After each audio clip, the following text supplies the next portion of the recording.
There have been numerous videos made about what to look for in a girl or a potential wife. In this video, I want to take a little bit of a different approach. I'm going to highlight things that most people do not highlight in their content about what to look for a woman. So maybe these things will hit different points of your brain, and as you're thinking about it, things that you've never thought about before. But also, I want to hit on how do we measure up in the face of these expectations as men? How do we measure up? Or as women, how do we measure up, and how can we seek to grow as we're looking for a spouse and we're not trying to settle, but we want to make sure we're doing everything in our power to prepare for this woman or this spouse in general. Before we jump in here, 3 quick things. You know how this works. If you haven't already, subscribe because I'm putting out new videos all the time. If you want to listen to this content, subscribe on Spotify or Apple Music or any podcast catcher, really. You can listen to the show there, and also support on Patreon. We want to make this ministry sustainable so it can keep going and growing. Right now, I'm pulling kind of resources from other areas and other things that I'm doing, but I would love it just to be, standalone. This ministry provides for itself. That would be amazing. So support on Patreon, link in my description. Now, onto the video. The first one, and this is a doozy. I don't know if I've heard very many people talk about this. Maybe you have, but I have not. Does she respect her father? Does she respect her father? Why is this important? Well, you need to ask first. Maybe you're asking yourself, what if he's not worthy of respect? Maybe he's not a good guy. Well, respect is a different whole thing than she's going to obey or follow him, what he wants. Because look, if he's not a good guy, he probably isn't a very good spiritual leader. And you shouldn't listen to a parent if they're leading you into sin or if they're telling you something wrong or to do something wrong, right? But you can still respect him. To show respect is to show kindness, is to show that the person some dignity, maybe even beyond what they deserve. Here's a general principle, is that if this potential woman that you're interested in has no respect for her dad, whether he's a good guy or a bad guy, but no respect for him and really just detests him and argues with him and is always kind of at him, why do you think you would be any different? Why do you think your dynamic with her would be any different? Now, obviously, there's challenges if he's really not a good guy, but let's say he's just, an average dad, but she just has no respect for him. Why do you think that you would be different in her life? Okay, now the flip side of this, do you honor your mother? Do you honor your mother? And do you respect your mother? This is something that I had to come to terms with pretty early on in my teenage life, is that I really was not respecting my mother. I didn't respect her opinion or her insight or her intellect.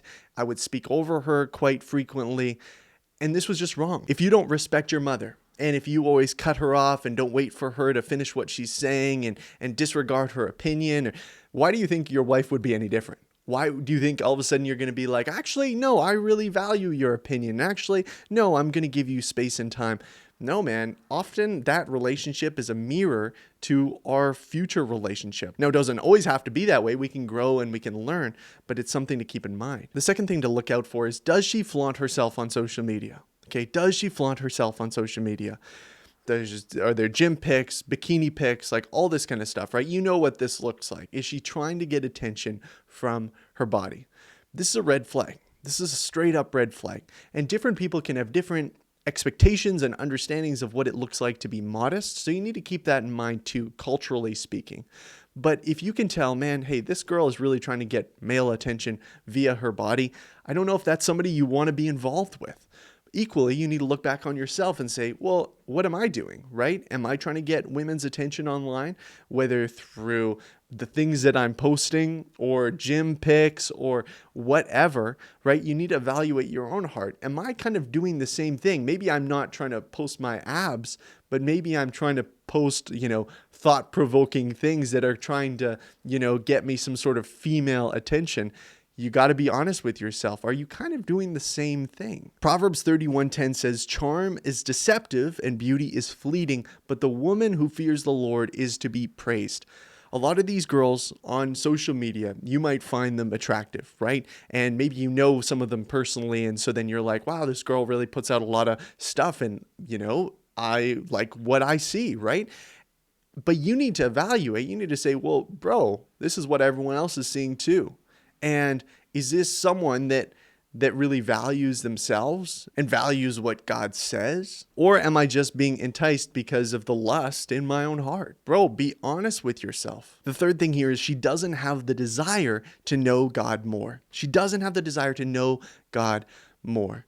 And you see it. She's not interested in reading the Bible. She's not really interested in going to church. She kind of calls herself a Christian, but it just feels very loose. Her life choices don't seem to reflect her faith at all. Okay, this is a red flag, right? And you can have conversations if you're on a date with her, and you're just set, like, lay it out. Hey, how do you see your faith? How do you understand the gospel? What do you see Jesus impact in your own life? Ask questions, right? Don't just say, okay, she looks like kind of a lukewarm Christian, so, I guess I should break up with her, or I shouldn't go on this first date. Maybe that's a decision you need to make, but you can ask her questions, like sort through, like, what does her faith actually look like? But beyond that, you need to ask yourself, man, do I have a desire to know God more? Like, what is my Bible reading like? This is why I think this video is important, because it kind of reframes the way we've been thinking about this. So often, I've been there, right? You're thinking about all these specifications. Maybe you got a list of what you want her to be like. Meanwhile, how are you measuring up? How are you measuring up to that list? If she were to get with you, would she settle? That's a question you need to ask yourself. Now you think about it, in the Old Testament, as wise as Solomon was, he still had all these wives with these different women from these different nations. When God said, don't do that, bro, don't do that. He had 700 wives, 300 concubines, and his wives led him astray. That's what it says in 1 Kings. His wives led him astray. Okay, number one, he shouldn't have had that many wives, but even if he just had one wife, but that one wife was from another nation that didn't honor God as God, that is wrong, and that would lead him astray. You got to be able to pull yourself out of this daze that you're in. Oh man, she's pretty. Oh, she's talented. Oh, she's funny. Okay, well, yeah, I know there's some questionable things about maybe she's just working on her faith or whatever. Be able to pull yourself out of that. Like, take this moment to just be like, okay, honestly, speak to yourself and say, is this woman leading me to God, or like Solomon, or is she going to lead me astray? 3 quick things before I get into the rest of the video. Be sure to subscribe if you haven't already subscribed, because I'm putting out new videos all the time. If you want to listen to this content, listen on Spotify or Apple Music or a podcast catcher, and listen to the podcast there. And then also, if you want to support this ministry, we want to make it sustainable so it can sustain itself. It would be such a blessing if you were to support on Patreon. There's different bonus things on there, but ultimately it's just used for a fundraising thing so I can continue this ministry. Thanks so much. Now on to the video. The next point is she doesn't align with your values. Okay, so what does that mean? Well, maybe she's a staunch feminist, or she's a progressive Christian, or she's just very in depth in her career, and that's not the kind of lifestyle that you want with your wife. Okay, here's what I would say is so many guys are looking for a trad wife, a traditional wife. They want a wife that can raise kids and that can make bread and that can, do the home stuff and be there for her husband and support and, all this kind of thing, right? And submit. Okay, great. You want a traditional wife. But my question to you fellas is, are you a traditional husband? If you want a traditional wife, then you got to be willing to be the traditional husband. What does a traditional husband look like? It means working stupid hard at things that maybe you don't love. And it means providing for your family, whatever it takes, because your wife's not going out to, get a corporate job. No, she's at home. So if it's in your values to want a traditional wife in that sense, then learn what it means to be a traditional husband and put that together.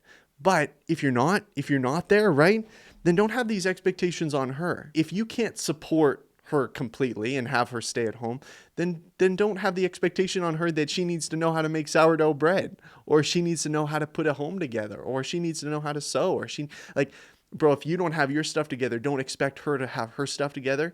And hopefully, if this is your values and goals, you're gonna learn together, and you're gonna get to this place where you're living this lifestyle that you want. But it's gonna take time. So have patience with her, just as you have patience with yourself. In 1 Timothy 5:8, it says, "Anyone who does not provide for their relatives, and especially for their own household, has denied the faith and is worse than an unbeliever." Friend, if you are neglecting this responsibility, maybe you're not married yet, but it's like you need to have this in your mindset. I know this was a big anxiety for me that I knew I needed to provide. You need to know that God will help you, but you also need to know that you need to put in the work. The next thing to look out for is that you can't see her as a mother. Maybe she's attractive, she's fun, she's goofy, she's got a lot of talents, whatever, but you can't see her as a mother. And maybe this takes time. Maybe you need to see her in some different contexts and stuff like that. Maybe she's not even given the ability at this point in her single life. Maybe she's living on her own. She's had to embrace a lot of masculine qualities because she's living on her own, right? And so she hasn't been allowed to fall back into a more feminine way. And so in that, you might see her, okay, maybe I could see her as a mother. So don't just see this as a cut and dry thing. This can evolve over time. But if you really do see her for a long time, maybe you're dating for a while and you're like, man, I just can't see her as a mother. And maybe she doesn't have this desire at all to be a mother or to have that kind of nurturing mentality. I've heard stories of women who have been broken up with because the guy says, I don't see you as a mother. And that has scarred them, scarred these women big time. So I would be very careful about how you go about this. But this is something to keep in mind, right? Can you see her as not only your future wife, but the mother of your children? Something to keep in mind. Something to keep in mind is, are your timelines drastically different, right? Does she want to go to college and get a bachelor's and then get a master's and then get a PhD and then get married? And you're like, well, I'm just working a trade and I kind of want to get married now. Your timelines do not align. Your expectations do not align. Compromise can only go so far when you have different expectations of what you want the next. Now, when my wife and I were dating, we talked about marriage quite a bit because, we both wanted to get married. And I think initially it was me, I wanted to get married as soon as she was up for it, essentially. And then there was some discussion, we went back and forth because we wanted to make sure the timing was right. And I was willing to wait for her because I knew this is the girl for me. And so if it took 2 years, 3 years, that was okay with me because I knew she was my girl, right? She was the one I wanted to marry. And as a guy, if have the shorter timeline, right, you need to be honest with yourself and saying, is this somebody I'm willing to wait for? And if it's not, then you got to cut it off. This last one is brutal. And so I left it for the end, but it is something you need to consider. Okay. And I haven't really heard anyone else talk about this. So maybe this might be the first time you considered this. She has issues that you don't believe you can deal with. She has issues that you don't believe you can deal with. Here's the deal. We all have issues. You got a lot of issues. I got a lot of issues. We all have our different issues and baggage and things from our past and things from our life and things that have worked their way into our heart and stuff we have to deal with. You need to be honest with yourself and saying, can I deal with her stuff? Can I deal with her stuff? What I know, from what you know right now, trust me, you don't know everything because a lot of stuff comes out when you're married. I've heard that from numerous guys because your stuff comes out. You're not being told, there's a lot of stuff she doesn't know about you until you're married, at least the way that you are and the things on your heart and stuff like that. But you need to be honest with yourself. Can you deal with her stuff? And if you can't, if it is too much for you, then you need to be honest about that. Do her a favor and break up with her. Do her a favor. You're not doing her a favor by lying to her, by saying, no, I can handle it. No, I'm going to support you. No, I'm going to be with you. But you can't handle it? Man. And at the end, you just have to dip out? That's way worse. That's way worse. To be in a marriage where somebody has promised that they'll be with you and yet they abandon you because they can't handle it anymore. Know that God is sufficient and strong to get us through these things. Even in that, be honest with yourself about whether you really believe that this is something that you can handle and a relationship that you can be in. Okay, I hope you guys got a lot of value from this video. Until next time, keep pursuing the mission.